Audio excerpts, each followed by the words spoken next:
This last one was so confusing. Let's take a look at another one. Here are the values that they are giving to us. Once again, they're being really mean. They're trying to divide this into two triangles, which in actually some ways really helps us. But we want to find out what the value of angle A is. Well, it would be really helpful if we knew what this angle value is. So to do that, we will analyze what we have. We have 110 degrees, we have 45 degrees, and we know that the whole triangle has to be 180 degrees. So we know that 180 degrees minus 110 minus, plus 45 degrees.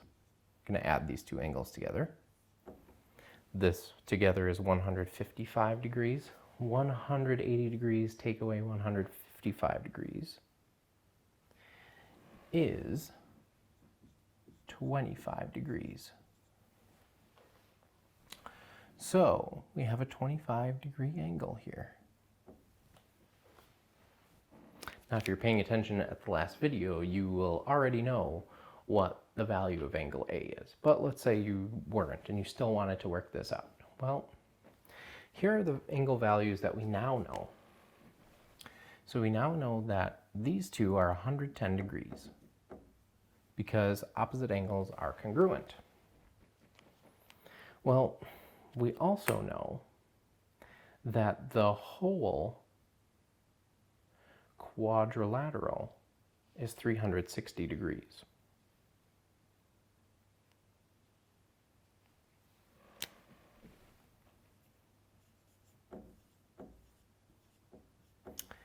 And we can take away our 220 degrees from the angles that we know here, our obtuse angles. That leaves us with 140 degrees. So we're going to pretend that these numbers aren't here for a second. So that means that we know that the 140 degrees that we see here has to be split between these two angles. So if we take our 140 divided by 2, that gives us 70 degrees. So this angle is 70 degrees total. So this whole blue angle is 70 degrees, and this whole blue angle is 70 degrees. Well, I know that I have 45 degrees out of my 70 degrees already known, which means that I can take my 70 degrees,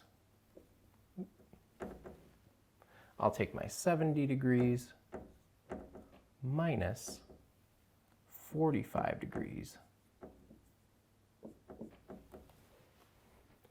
If I did some math, I would find out that that becomes my answer, 25 degrees. So angle A, as we now found out, is 25 degrees.